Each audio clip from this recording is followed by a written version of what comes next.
और सबसे पहला सवाल, अनुराग जी, अखिलेश यादव आज बैठक में नहीं पहुंचे और उम्मीद तो यह की जा रही थी कि संयोजक आज बन जाएगा, लेकिन अखिलेश यादव नहीं पहुंचे, ममता बनर्जी भी नहीं मान रही हैं, नीतीश ने कह दिया लालू का नाम आगे कर देते हैं, उनको बना दीजिए। ये क्या हो रहा है सर? देखिए, इंडिया गठबंधन मजबूत है, इसमें कहीं कोई दिक्कत नहीं है। अगर दिक्कत किसी को है तो भारतीय जनता पार्टी को है। ठीक, जिस भारतीय जनता पार्टी को चिंता करनी चाहिए अपने एनडीए गठबंधन की, उनकी तो मीटिंग भी नहीं हो रही है, ना वर्चुअल हो रही है ना फिजिकली हो रही है। कहीं मीटिंग कहीं आपने देखी हो तो बता दीजिए। उनमें आपस में सीटों का बंटवारा बता दीजिए कि निषाद पार्टी को कितनी सीटें देंगे ये उत्तर प्रदेश के अंदर में, अपना दल को कितनी सीटें देंगे, और राजभर जो इधर उधर कूद फांद रहे हैं उनको क्या बनाएंगे, क्या सीटें देंगे, या जो इनकी शिवसेना शिंदे ग्रुप है उसको कितनी सीटें देंगे, एनसीपी को कैसे सीटें देंगे, कैसे बंटवारा करेंगे। इनका तो खुद ही नहीं पता है कि क्या करने वाले हैं। इनका तो मीटिंग ही तक नहीं होती। लेकिन इंडिया गठबंधन पे बड़ा तेज पैनी नजर लगाए बैठे रहते हैं। इतनी पैनी नजर आपने जनता की समस्याओं पे लगा ली होती, जनता की परेशानियों पे लगा ली होती, जनता किस तकलीफ से गुजर रही है उस पे लगा ली होती, तो शायद जनता का भला होता।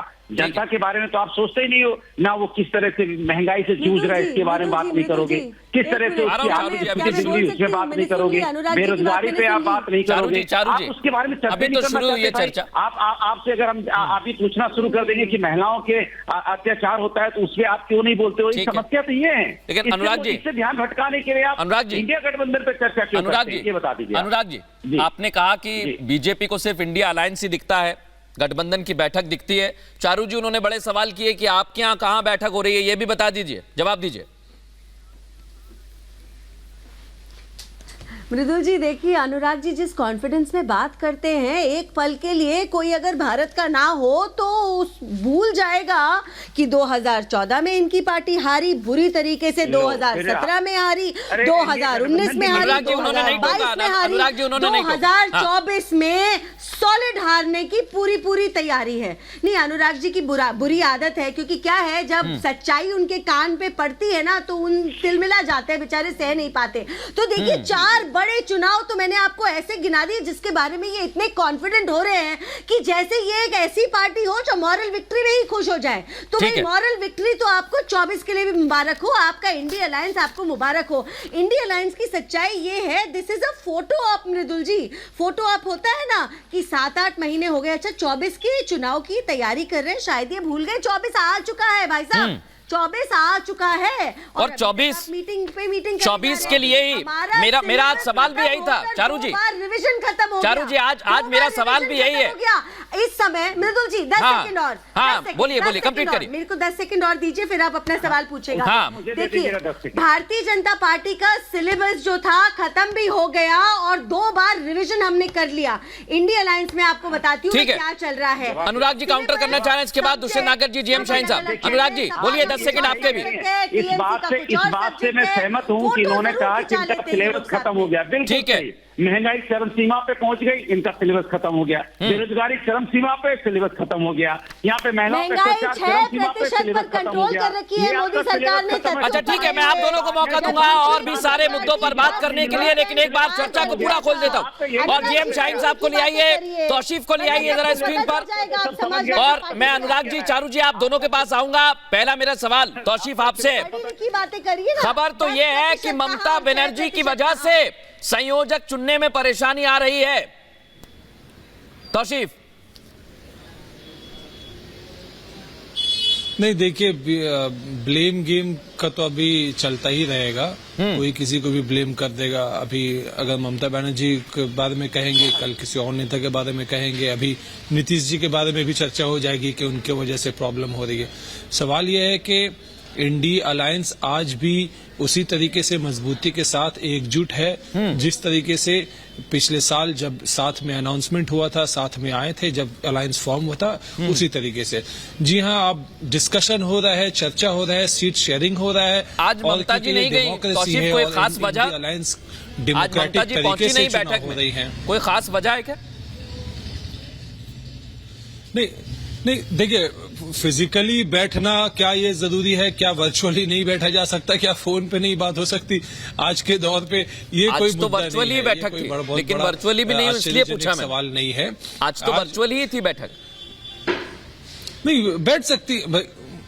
बैठ सकती है। आज तो इंडिया अलायंस के जो दूसरे पार्टनर थे वो भी तो थे। आज तो बैठक हुई है, आम आदमी पार्टी वालों की तरफ से भी बैठक हुई और भी दूसरे वाले बैठक होंगे। देखिए, जहां तक सवाल है कि क्या कोई ऑफिशियल स्टेटमेंट, एक सेकंड चारू जी, एक सेकंड कंप्लीट करने बस। ऑफिशियल स्टेटमेंट कोई तृणमूल की तरफ से है कि इंडिया अलायंस में कोई गड़बड़ हो रहा हो, कोई ये फॉर्मूला काम नहीं कर रहा हो, ऐसा लेकर के ना कोई ऑफिशियल अनाउंसमेंट कांग्रेस की तरफ से और ना ही कोई तृणमूल की तरफ से। यानी कि अभी सीट शेयरिंग पे बात हो ही रही है। ठीक है, बात हो रही है। अब आज ही बात हो तौसीफ जी, आपने कहा कि बैठ सकती है, अभी कहा ना आपने एक छोटा सा शब्द कहा बैठ सकती है, घर में क्या हो। लेकिन मैं आपको जानकारी दे दूं कि ममता बनर्जी आज बैठक में नहीं आई है। हालांकि आपने कहा कि बातचीत हो सकती है, विनीत गोयनका जी को ले आइए। विनीत गोयनका जी, राजनीति में कहा जाता है कि एक लीडर होता है, एक सेनापति होता है, उसके पीछे सारे लोग चलते हैं। अब यहां तो इतने सारे, या सबको सेनापति मान लूं, या अभी सेनापति ये तय नहीं कर पा रहे हैं, क्या वजह हो सकती है? मृदुल जी, आपको राम राम, सभी को पैनलिस्ट को राम राम, और जो दर्शक मुझे देख रहे हैं उनको भी राम राम। पुरानी कहावत है कि नेता, नीति, नीयत, इनके बारे में बताना पड़ता है पॉलिटिकल पार्टियों को और अलायंसेस को। इंडिया अलायंस के पास तो ना तो नेता है, ना कोई नीति है, ना कोई नियत है। और गत 15 दिन में उन्होंने जो नाल थी वो भी तोड़ दी, जिसको एम्बिलिकल कॉर्ड कहते हैं, माँ के साथ में नाल होती है वो भी। ये धरोहर जो है वो राम की है, और राम मंदिर का इन्विटेशन को ठुकरा कर उन्होंने वो नाल को भी तोड़ दिया। तो ये ऐसे एंटी सनातन लोग हैं, तो इनका तो चेहरा सबके सामने आ चुका है।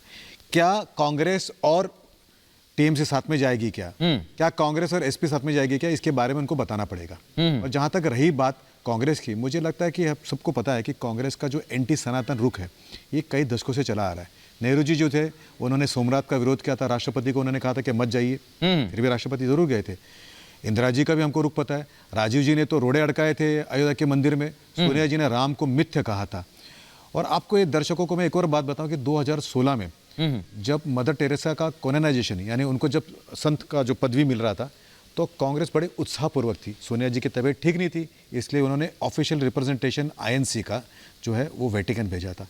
आज राम मंदिर जब इतने पास में हो रहा है, केवल 600 किलोमीटर दूर हो रहा है, तो ना सोनिया जी जा रही है, ना खड़गे जी जा रहे हैं। तो क्या एक बड़ी वजह ये भी हो सकती है, दुष्यंत नागर जी को भी ले आइए, उनका जो ये एंटी सनातन जो फेस है वो।